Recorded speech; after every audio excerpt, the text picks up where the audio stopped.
Physics is on the wrong track. We are all on the wrong track.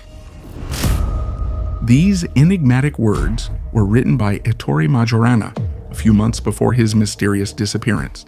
Thousands of pages have been written about this extraordinary genius and his sudden disappearance, and many theories have been put forward, some of which are truly remarkable. This photo, for example, taken in 1996 according to some witnesses, captures Ettore Majorana at about 90 years old. As we can easily see, Majorana doesn't show any signs of being a man of such an advanced age. Instead, he appears to be a man of about 50 in the prime of his life.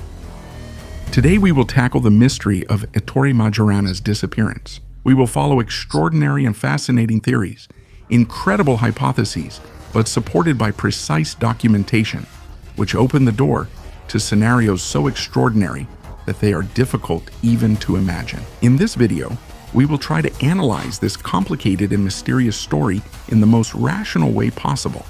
But to fully understand all the dark sides of this extraordinary story, it is necessary to start from the beginning. However, before we begin, as we always do, we invite you to subscribe to the channel to support our work and not miss our new videos. On August 5th, 1906, Ettore Majorana was born in Catania. The Majorana family has noble roots, with several notable ancestors like Ignazio Majorana Calatapia, Giorgiano, a jurist and politician of great importance in the Kingdom of Sicily. Ettore Majorana, from a young age, showed extraordinary intelligence and a deep passion for science and study. This led him in 1923 to enroll at the University of Rome, where he was immediately noticed by Enrico Fermi and became part of the group that would become famous as the Via Panisperna Boys, known for their pioneering work in the field of nuclear physics.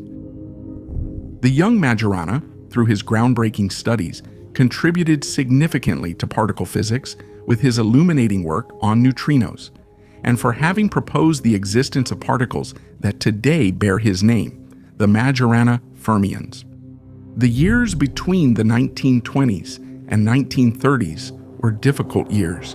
In Italy, fascism rose to power. In Germany, Hitler laid the foundations for what would soon become the Third Reich and would lead the world into war. It was during those years that Majorana went to Germany for his studies.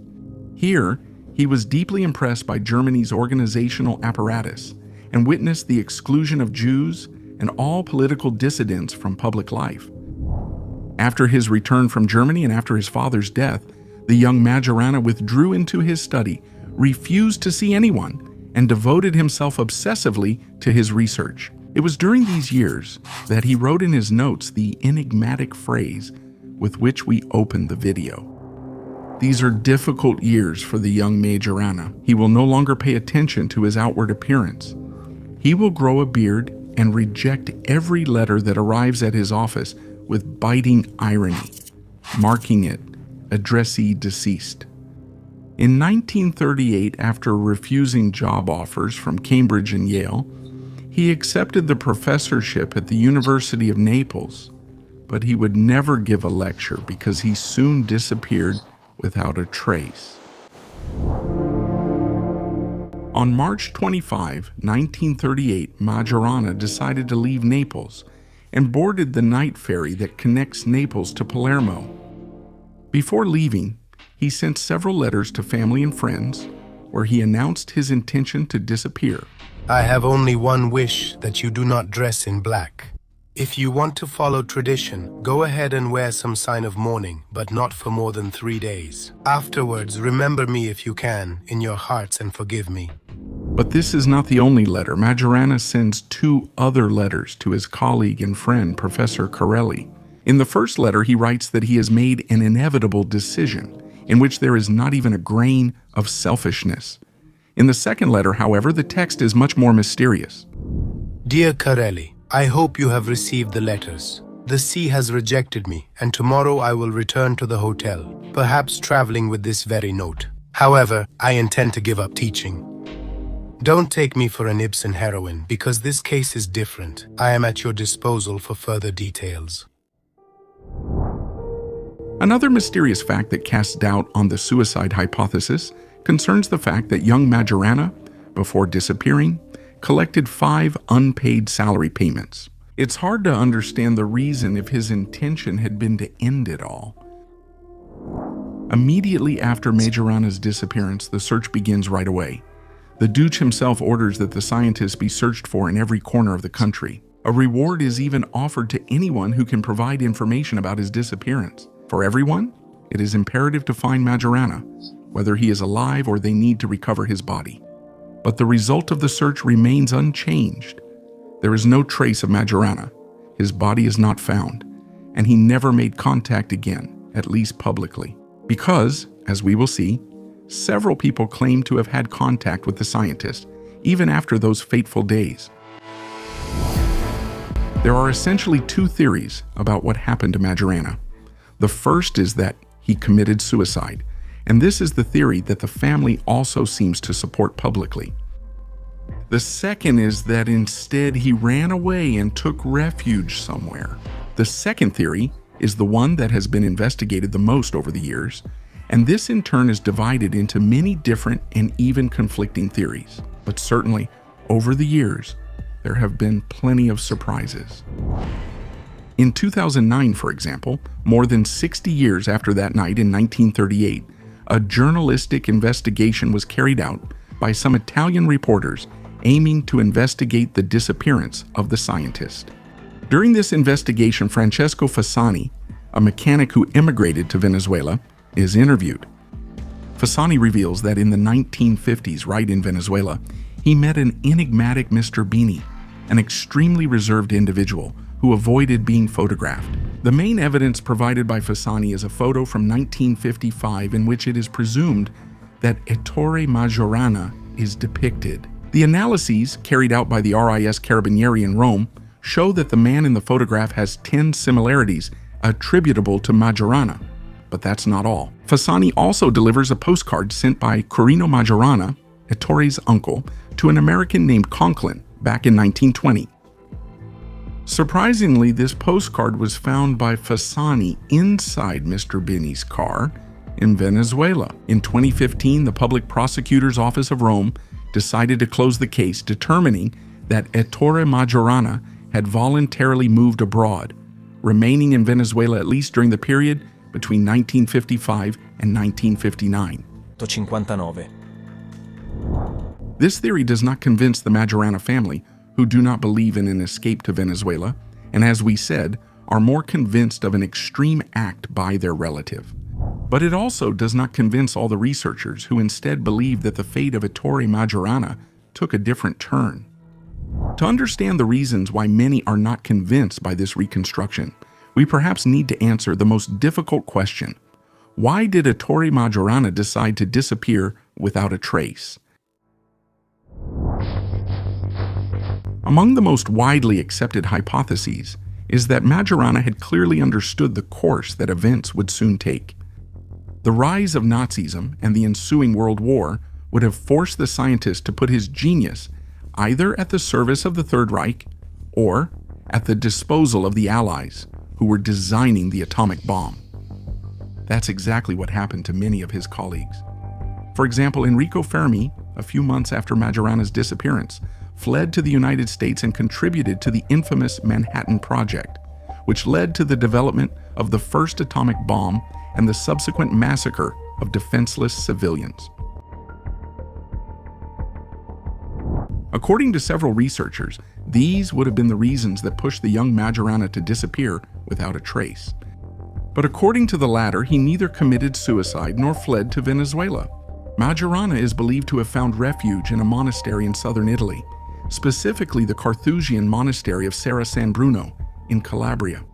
Here, Majorana would have found the support of the church, which would have protected him and ensured his anonymity until his death. Rolando Pelizza, who can be considered a posthumous student of Majorana, shares this same idea and claims to have maintained contact with the scientist for many years after his disappearance. However, Pelizza provides a different and much more complex explanation for Majorana's escape, an explanation that, as we will see, is extraordinary and hard to believe, but which nevertheless seems to be supported by real historical events. Among those who have dealt with this incredible theory is the journalist Rino Di Stefano, and for those who are interested, all the references to explore his work can be found in the video description. According to Pelizza's testimony, he met Ettore Majorana by chance. The meeting is said to have taken place in a convent that Pelizza claims was the one in Serra San Bruno in Calabria, but journalist Rino Di Stefano, after a long investigation, identifies it as the Certosa di Calci in Pisa. Here, around the 1950s, Pelizza had gone to sell a batch of shoes to the friars. The meeting with the supposed Majorana would therefore have been completely by chance. During that meeting, a friar supposedly noticed Pelizza's particular talent for mathematical calculation. This particular talent would have allowed the two men to establish a sincere friendship until the friar revealed his true identity to the man, declaring that he was Ettore Majorana and making him promise not to disclose his identity.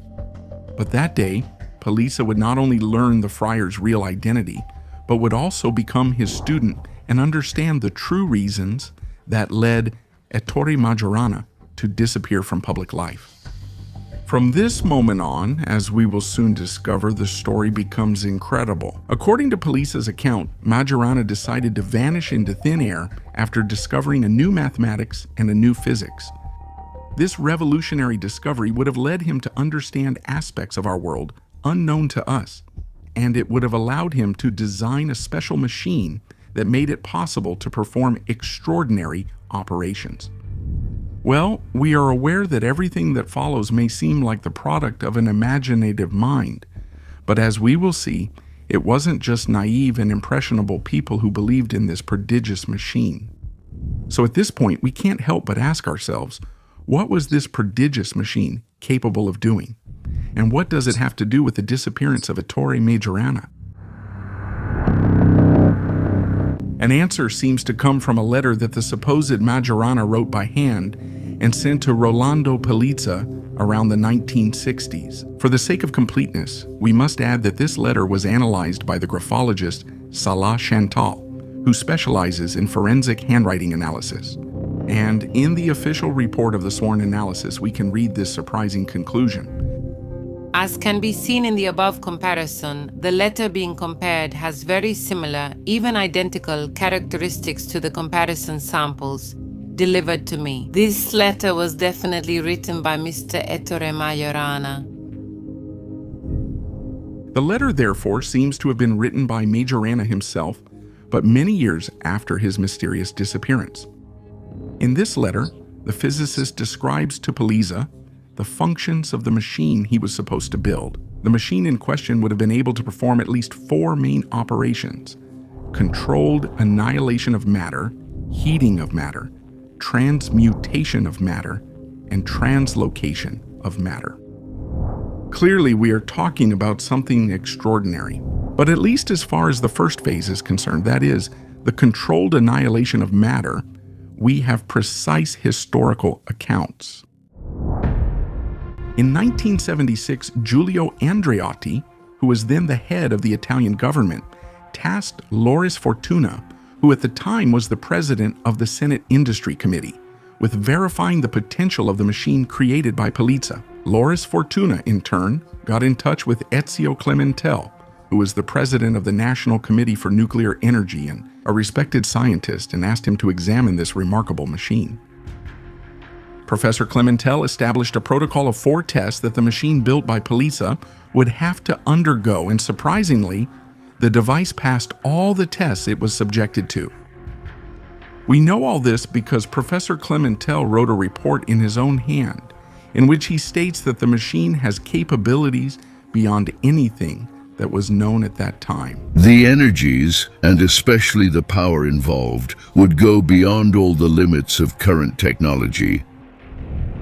To simplify, we can say that in the first phase, the machine was able to emit a beam of electrons that, upon contact with matter, would annihilate it. During the second phase, an enormous amount of energy was added to the annihilation process. And this was a very important fact because it was something that could potentially revolutionize the world. As we know, in fact, our societies need energy to progress and develop. The fortune of a nation depends on its ability to guarantee a sufficient energy supply. It's no coincidence that we have witnessed, both in the past and recent history, wars for the control of raw materials. Let's think about oil and natural gas, essential elements that are the foundation of the well-being and development of all societies. The discovery of a new mathematical formula that would have made it possible to create a machine capable of producing, among other things, infinite energy in a simple and clean way. It's something that would have revolutionized the world, but it also would have permanently changed the political landscape. I only ask you one thing. You must be very careful. The drawings and data aren't that important, but you must keep the formula safe. Under no circumstances should it fall into the hands of others. That would be the end. Even though my desire to see this machine built is immense for the good of humanity, which unfortunately is heading toward a terrible disaster because of the harmful use of various discoveries, I want you to think carefully before you decide. Your existence will depend on this. As we have seen, the first interest in the potential of this remarkable device was shown by the Italian government through Loris Fortuna, who sent Clementel to attend an experiment. But Italy was not the only one interested in this prodigious machine. In fact, shortly after, it would be forced to withdraw due to the interest of the American government. And after various events, the Belgian government would also become interested. But the attention shown by the various governments mainly concerns the possible military potential of the machine, which begins to be known as the death ray. According to what Pelizza reports in his memoirs, representatives of the American government, for example, asked him to shoot down a satellite orbiting above the Italian skies to demonstrate the potential of the machine. But Pelizza firmly opposes this kind of use and refuses any kind of collaboration whose ultimate goal is to turn his machine into a weapon. While the American government had offered me $1 billion, plus 50% of the company that would manage the use of my new form of energy, the contract with the Belgian government for peaceful purposes still guaranteed me the equivalent of 115 billion lire. But when they so openly asked me to fire at one of their tanks, what did I do? In front of all those assembled ministers, I destroyed the machine and demanded the immediate cancellation of all agreements. Thank you. Pelizza's life seems like it was written by a Hollywood screenwriter. His connections with intelligence services, heads of government, and military leaders seem like the plot of a perfect spy story. But Pelizza's story is all too real. And the fact that Pelizza's accounts have concrete evidence is supported by many documents, including those that came out thanks to WikiLeaks and the work carried out by the journalist Julian Assange. These, for example, are excerpts from some classified documents sent to the US State Department and made public by WikiLeaks. The purpose of this telegram is to inform you of a potentially important energy development.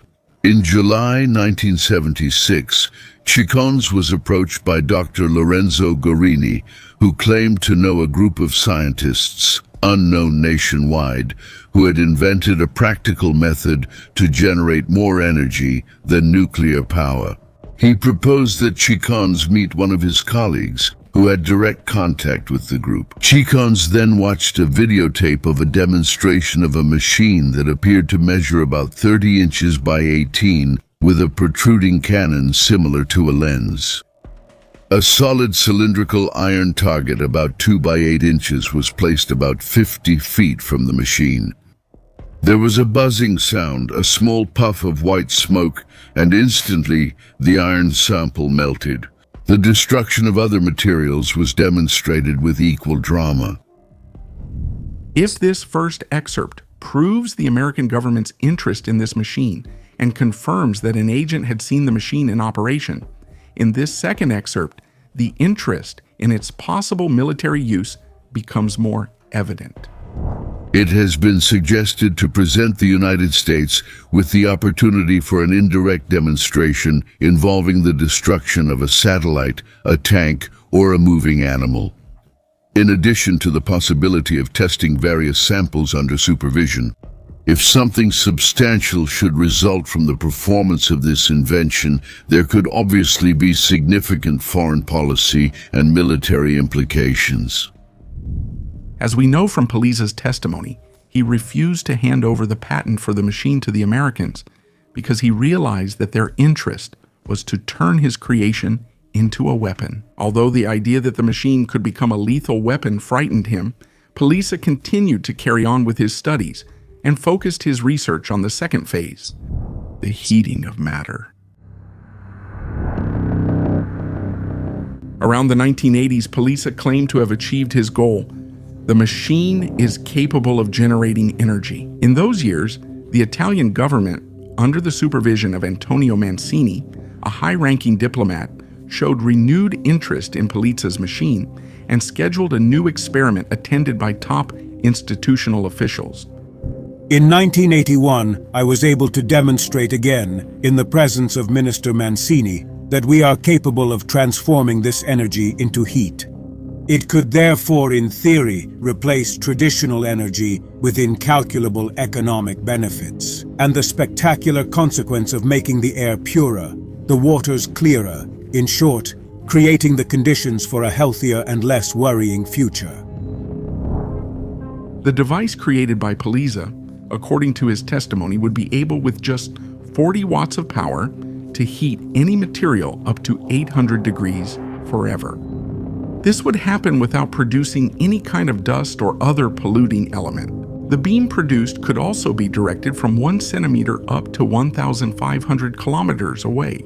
My guests rejoiced, and on that first day of spring, they called the event the beginning of a new era. Minister Mancini wrote this sentence in his own hand on the frame of the machine and wanted the other 3 present to countersign his historic phrase as well. Despite the enthusiasm shown during the experiment, according to what Pelizza says, things did not go as he had hoped. Minister Mancini asked me to carry out another experiment as soon as possible. It was about demonstrating the functionality of my machine to one of his acquaintances, Professor Guerriero. Unfortunately, though, not the production of heat, but rather its destructive power. Not to disappoint him, I tried. However, the experiment failed because the machine was destroyed. It also shows that once I found what I was looking for, I could no longer conceive of a destructive invention. The negotiation breaks down. Once again, the idea that his machine could be used for military purposes makes it impossible to proceed. This was followed by a series of terrible events. Pelizza is accused and arrested several times on various pretexts, eventually facing the very serious charge of having built a secret weapon and trying to sell it. An international arrest warrant is issued. Pelizza flees from Italy and takes refuge abroad in a place near Barcelona in Spain in 1992. He manages to reach the 3rd stage of development of the machine, which is the transmutation of matter. Pelizza's machine is now also capable of transforming any element of the periodic table into any other element. Pelizza's testimony isn't our only evidence of this extraordinary ability. A video published exclusively by journalist Rino Di Stefano shows the stages of the experiment. In the video, we see some foam rubber cubes that, once hit by the machine's ray, turn into gold.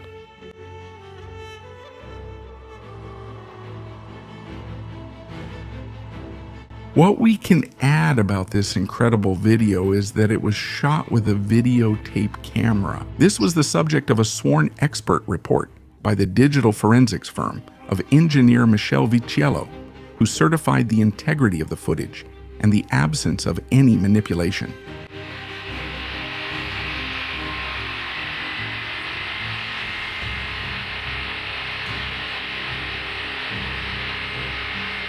If everything we've told so far already seems incredible, we have to get to 1996 when we witness something truly extraordinary.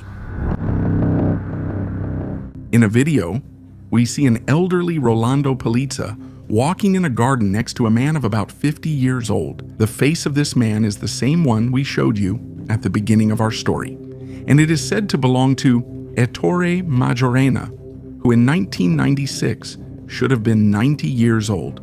But how is all this possible? As we said in the letter that Ettore Majorana sent to Pelizza, the machine would be able to develop 4 phases. The first phase is able to annihilate matter. In the second phase, the machine is able to heat matter and generate energy. In the third phase, we have the transmutation of matter and therefore the ability to transform matter. In the fourth and final phase, we have the translocation of matter. The fourth phase would therefore allow matter to move through time and space, enabling teleportation and the transfer of living and non-living beings to other dimensions. According to what Pelizza also states, at the moment when an inanimate object or a living being disappears and then reappears, once it returns to our dimension, it comes back in a younger state. Matter, whether inanimate or animate, becomes younger.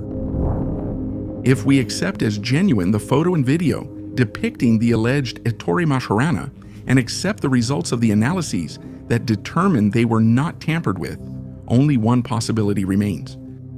Ettore Majorana used the machine on himself, and that's why he appears in the video and the photo we showed you looking much younger than he actually should be. At this point, we are fully aware that everything we've told you seems incredible and hard to believe, but it's still interesting to reflect on it. First of all, we agree with the reflections of journalist Rino Di Stefano, who states that clearly the videos and photos we've talked about, even if they've been examined by experts, do not represent scientific evidence. We know the description of Majorana's machine, but we don't know how it works. From the letters that have been made public by Pelizza, we understand that what's important is not so much how it's built, but the equation underlying how it works. However, we know nothing about this aspect. Regarding this whole matter, we can't add anything more, but we can say that even if there are no precise scientific data in this story, there is historical evidence that the governments of various countries have taken an interest in this alleged discovery, and that in some cases they have witnessed the experiments is proven by documents that have come to light over the years. At this point, however, we should ask ourselves, but if this is a deception, what did Pelizza gain by carrying it on throughout his whole life? Answering this question is not easy, but let's try to offer our own thoughts. The story of Majorana's disappearance, as well as the story of Pelizza and his infamous machine, have attracted the interest of intelligence services and shady individuals from the very beginning. When situations like this occur, understanding what is real and what is the result of actions, deliberately meant to spread disinformation or throw people off track, is not at all simple. If it were all just a deception, how can we explain the involvement of intelligence services and senior institutional figures? To believe that everyone was naive or easily influenced does not do justice to the intelligence and ability to understand reality of the people involved. And since these are members of the intelligence services or senior institutional officials, if that were really the case, it would certainly be concerning. Our impression is that behind this whole story, there may be a real and concrete basis, but we are not able to determine what might be real and what might not be. Before the end of the video, we listened to some passages from the last letter that Pelizza received from the alleged Ettore Majorana, which he himself calls his testament. Dear Rolando, I believe this will be the last letter you receive from me. Here in particular, I want to acknowledge your gentlemanly behavior in keeping your word, always consistent and respectful of my wish to keep my name secret. From now on, if you think it appropriate, you are free to use my name to share our correspondence, the writings and photographs. If you do so, please reveal the real reasons that led me, in 1938, to withdraw from everyone to devote myself to study, in the hope of arriving in time and being able to show the scientific world that there were important and safe alternatives. Unfortunately, as you well know, I didn't make it in time, and to this day, they have been of no use.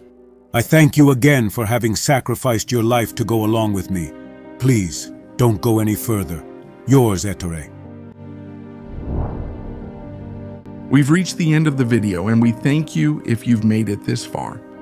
We apologize if we've made any mistakes or said anything inaccurate, but the story we've told you is very complex and not easy to summarize in all its aspects, and it definitely deserves further exploration in the future.